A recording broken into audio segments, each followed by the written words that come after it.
గువ్వల బాలరాజు రాజీనామా తెలంగాణ రాజకీయాల్లో hot topic గా మారింది.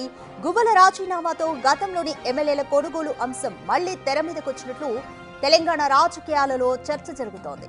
గువ్వల వెనుక బీజేపీ హస్తముందా అని అనుమానాలు తెరపైకొస్తున్నాయి. అచ్చంపేట మాజీ ఎమ్మెల్యే గువ్వల బాలరాజు ఆ పార్టీకి రాజీనామా చేశారు.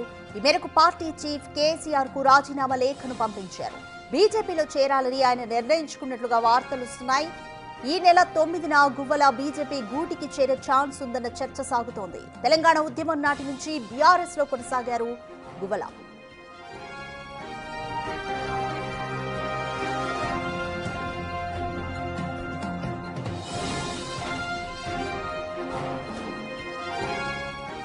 దాదాపు 4 ఏళ్ల తర్వాత ఎమ్మెల్యేల కొనుగోలు అంశం మళ్లీ తెర మీదకొచ్చింది. టీఆర్ఎస్ ఎమ్మెల్యేలను కొనుగోలు చేసేందుకు బీజేపీ ప్రయత్నించింది అనేది నాడు టీఆర్ఎస్ ఆరోపణ. అయితే ఇప్పుడు బీజేపీ వ్యూహంలో భాగంగానే గువ్వల రాజీనామా చేశారా అన్న ప్రశ్నలు ఉత్పన్నమవుతున్నాయి.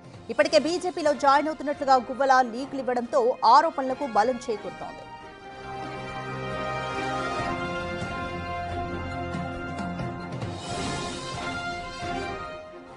రైట్, మోర్ డీటెయిల్స్ మా ప్రతినిధి వెంకట్ అడిగి తెలుసుకుందాం. రైట్ వెంకట్, గువ్వల రాజీనామా బీజేపీ ఎమ్మెల్యేల కొనుగోలు అంశానికి సంబంధించినట్టుగా అనుకోవాలా, లేకపోతే Achampet MLA ticket RS Praveen కి ఇచ్చే ఆలోచనలో బీఆర్ఎస్ ఉంది కాబట్టి అసంతృప్తితో గువ్వల రాజీనామా చేశారనుకోవాలా? ఏ విధంగా అనుకోవాలి?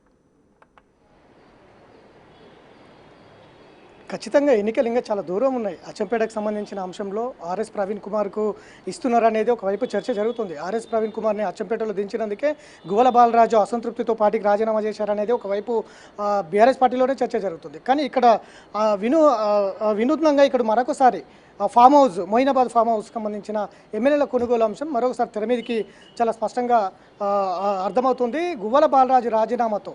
ఎందుకంటే గతంలో ఫామ్ హౌస్లో తాండూరు ఎమ్మెల్యే రోహిత్ రెడ్డి, అట్లనే గువ్వల బాలరాజు అచ్చంపేట, కొల్లపూర్ ఎమ్మెల్యే బీరం హర్షవర్ధన్ రెడ్డి, పినపాక ఎమ్మెల్యే రేగా కాంతారావులను, ఈ నలుగురిని కూడా గతంలో బీజేపీ కొనుగోలు చేసేందుకు సిద్ధమైంది. ఒక్కొక్కరికి 100 కోట్ల రూపాయలు ఇచ్చేందుకు కూడా సిద్ధమైంది అనేది ఆడియో వీడియో లీకులు చేసినటువంటి పరిస్థితులు గతంలో ఉన్నాయి. ఫామ్ హౌస్కు సంబంధించిన అంశంలో ఈ నలుగురు చాలా కీలకంగా ఉన్నారు. బీజేపీ ఈ నలుగురితోటే మంతనాలు జరిపింది. ఒక్కొక్కరికి 100 కోట్లు ఆఫర్ చేసింది.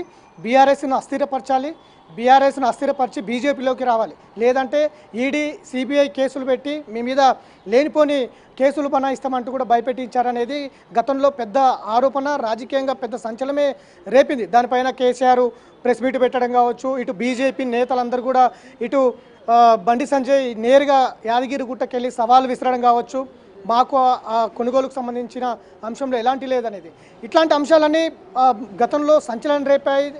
ఆడియో వీడియో లీకులన్నీ కూడా బయటికి రావడంతో బీజేపీ నిజంగానే దేశవ్యాప్తంగా ఉన్నటువంటి ఏదైతే ప్రతిపక్ష పార్టీలను విచ్ఛిన్నం చేసి పార్టీలను పడగొట్టి బీజేపీ అధికారంలోకి వస్తుందనేది పెద్ద ఎత్తున ప్రచారం కూడా జరిగింది.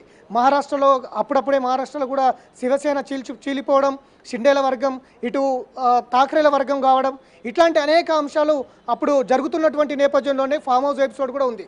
ఆ ఫామ్ హౌస్ ఎపిసోడ్లో ప్రధానంగా ఈ నలుగురు ఎమ్మెల్యేలు రోహిత్ రెడ్డి, అట్లనే గువ్వల బాలరాజు, రేగా కాంతారావు, బీరం హర్షవర్ధన్ రెడ్డి, ఈ నలుగురు ఎమ్మెల్యేలతోటి బీజేపీ కొనుగోలు చేసేందుకు ప్రయత్నం చేసింది.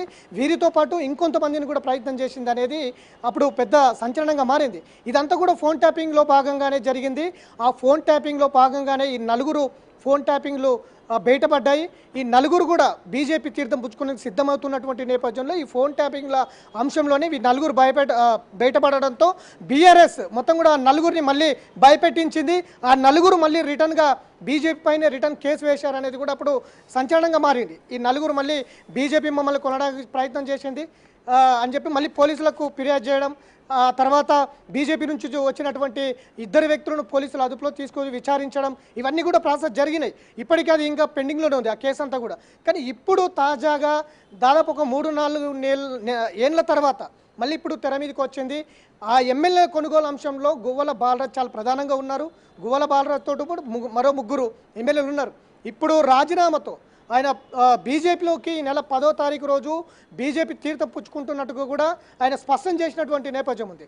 ఇప్పటికే ఆయన రాత్రి బిక్టీతో మాట్లాడుతూ కూడా జాతీయ స్థాయి పార్టీలోకి వెళ్ళాలని కూడా చెప్పినటువంటి నేపథ్యంలో ఇప్పుడు గువ్వల బాలరాజుతో పాటు మరికొంతమంది గతంలో ఉన్నటువంటి రోహిత్ రెడ్డి కావచ్చు, అట్లనే ఇటు రేగా కాంతారావు కావచ్చు, బీరం హర్షవర్ధన్ రెడ్డి కావచ్చు, మిగతా వాళ్ళు కావచ్చు, ఇట్లాంటి అందరూ కూడా రాజీనామా చేసి గతంలో ఫామ్ హౌస్లో దొరికినటువంటి వారందరూ కూడా ఏదైతే బీజేపీకి బీఆర్ఎస్ ఎమ్మెల్యే కొనుగోలు అంశంలో ఎవరెవరు బీజేపీతో బీఆర్ఎస్ నేతలు టచ్లో ఉన్నారో వారందరూ కూడా మళ్ళీ ఇప్పుడు బీజేపీ వైపుకు చూస్తున్నట్టుగా కూడా పెద్ద ఎత్తున ప్రచారం సాగుతోంది.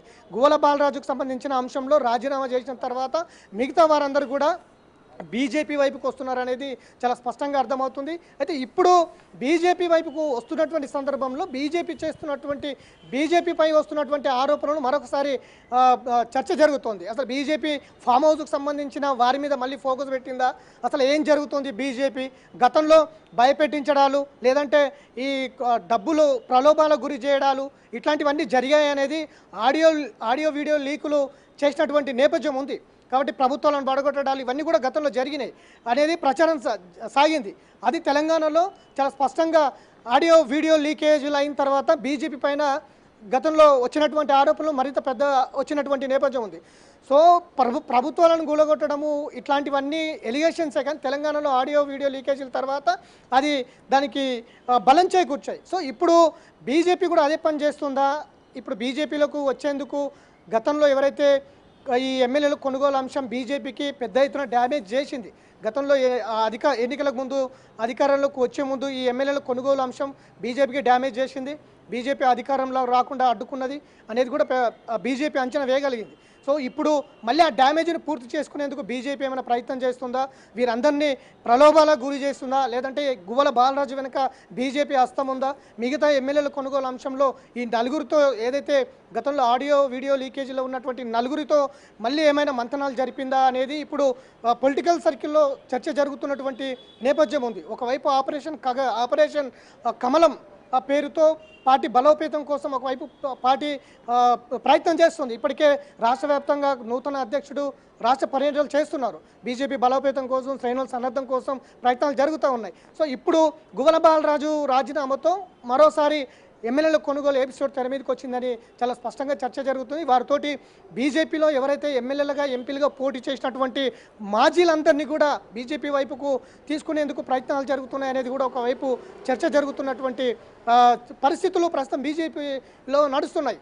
కాబట్టి దీని మీద పూర్తి స్థాయిలో ఈడీ కావచ్చు, లేదంటే దానికి సంబంధించిన విచారణ కొనసాగుతుంది. ఇప్పటికే దాని మీద సిట్టు విచారణ వేసింది గత బీఆర్ఎస్ ప్రభుత్వం. దాని మీద ఇప్పటికే విచారణ కొనసాగుతుంది ఎమ్మెల్యే కొనుగోలు అంశంలో సంబంధించి. సో ఇప్పుడు గువ్వల బాలరాజు ఉన్నట్టుండి రాజీనామా చేయడం వెనుక బీఆర్ఎస్లో ఏం జరుగుతుంది?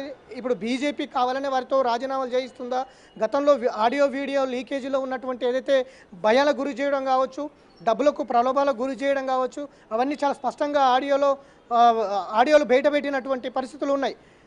ఇప్పుడు దానికి బీజేపీ గువ్వల బాలరాజు రాజీనామా చేసి బీజేపీలోకి వెళ్తున్న జాతీయ స్థాయి ఉన్న పార్టీలోకి వెళ్తున్నామన్న ఏదైతే సంకేతాలు ఉన్నాయో అవి ఎమ్మెల్యేల కొనుగోలుకు సంబంధించిన జరిగిన అంశాలకు నిదర్శనంగా నిలుస్తున్నాయనేది కూడా చర్చ జరుగుతున్నటువంటి నేపథ్యం ఉంది. ఇప్పుడు తాజాగా గువ్వల బాలరాజుతో పాటు ఇటు మహబూబ్నగర్, ఉమ్మడి మహబూబ్నగర్ జిల్లాలో మెజారిటీ మాజీలందరూ కూడా మహబూబ్నగర్, నల్లగొండ ఇట్లా ఉమ్మడి జిల్లాల మాజీలందరూ కూడా బీజేపీ వైపుకు చూస్తున్నారు అనేది చాలా చర్చ జరుగుతున్నటువంటి నేపథ్యంలో ఏం జరుగుతుంది? బీజేపీ ఆపరేషన్ కమలంలో భాగంగా జరుగుతుందా, లేదంటే ఎమ్మెల్యేల కొనుగోలు అంశంలో బీజేపీకి భారీగా డ్యామేజ్ జరిగింది గతంలో, ఆ డ్యామేజ్ను పూడ్చుకునేందుకు ప్రతీకారంగా రిటర్న్ గిఫ్ట్ బీఆర్ఎస్కి ఇచ్చేందుకు బీజేపీ ప్రయత్నం చేస్తుందా, అందులో భాగంగానే వీరందరినీ బీజేపీలోకి లాక్కునేందుకు ప్రయత్నం చేస్తుందా అనేది అయితే ఇప్పుడు చర్చ జరుగుతున్నటువంటి పరిస్థితులు అయితే ఉన్నాయి. మొత్తం మీద గువ్వల బాలరాజు రాజీనామా తర్వాత గువ్వల బాలరాజే పార్టీలోకి 10న బీజేపీలోకి రాబోతున్నారా, లేదా మరికొంతమందిని ఆయన వెంట తీసుకోపోతారా అనేది కొంత సస్పెన్స్ జరుగుతూ ఉంది. వారితో పాటు గతంలో రోహిత్ రెడ్డి తాండూరు ఎమ్మెల్యే పనిచేసినటువంటి రోహిత్ రెడ్డి కావచ్చు, పినపాక ఎమ్మెల్యేగా పనిచేసినటువంటి రేఖ కాంతారావు కావచ్చు, అట్లానే కొల్లపూరు మాజీ ఎమ్మెల్యేగా పనిచేసినటువంటి బీరం హర్షవర్ధన్ రెడ్డి కావచ్చు, ఇట్లాంటి అందరూ కూడా ఎమ్మెల్యేల కొనుగోలు అంశంలో బయటపడ్డ వారందరూ కూడా ఇప్పుడు Right. బీజేపీ వైపుకు ఎందుకు చూడాల్సి వస్తుంది, ఎందుకు బీజేపీలోకి రావాల్సిన అవసరం ఏమొచ్చింది, ఈ ఫోన్ ట్యాపింగ్ సంబంధించిన అంశం కావచ్చు, ఎమ్మెల్యేల కొనుగోలుకు సంబంధించిన అంశంలో కావచ్చు, ఇవన్నీ మరింత లోతుగా బయటికి రావాల్సిన అవసరం ఉంది. ఇప్పుడు బీజేపీలోకి మొత్తం బీఆర్ఎస్కు రిటర్న్ గిఫ్ట్గా బీఆర్ఎస్కి సంబంధించిన మెజారిటీ నాయకులను బీజేపీలో చేర్చుకొని బీజేపీకి జరిగిన డ్యామేజ్కి కావచ్చు బీఆర్ఎస్ ప్రతీకారంగా రిటర్న్ గిఫ్ట్ ఇచ్చేందుకు బీజేపీ సిద్ధమైంది అనేది చాలా స్పష్టంగా అర్థమవుతుంది Radhika. Right, thanks for the update Venkat. Right, Telangana రాజకీయాలు గువ్వల బాలరాజు రాజీనామా అంశం హాట్ టాపిక్ గా మారిందని చెప్పుకోవచ్చు. మొదట Achampet MLA ticket RS Praveen కి ఇచ్చే ఉద్దేశం బీఆర్ఎస్ అధిష్టానానికి ఉందన్న కారణం వినిపించింది. కానీ ఇప్పుడు అనూహ్యంగా 4 ఏళ్ల తర్వాత ఫామ్ హౌస్ ఎమ్మెల్యేల కొనుగోలు అంశం తెరపైకి వచ్చింది. అందులో గువ్వల బాలరాజు కూడా ప్రధానంగా ఉన్నారు. కాబట్టి బీజేపీ వైపు కూడా ఆయన వెళ్తున్నట్టుగా, అంటే జాతీయ పార్టీ వైపే వెళ్తాను అనేది ఆయన మొగ్గు చూపిస్తున్నట్లుగా కూడా తెలుస్తుంది. కాబట్టి ఎమ్మెల్యేల కొనుగోలు అంశమా అనేది కూడా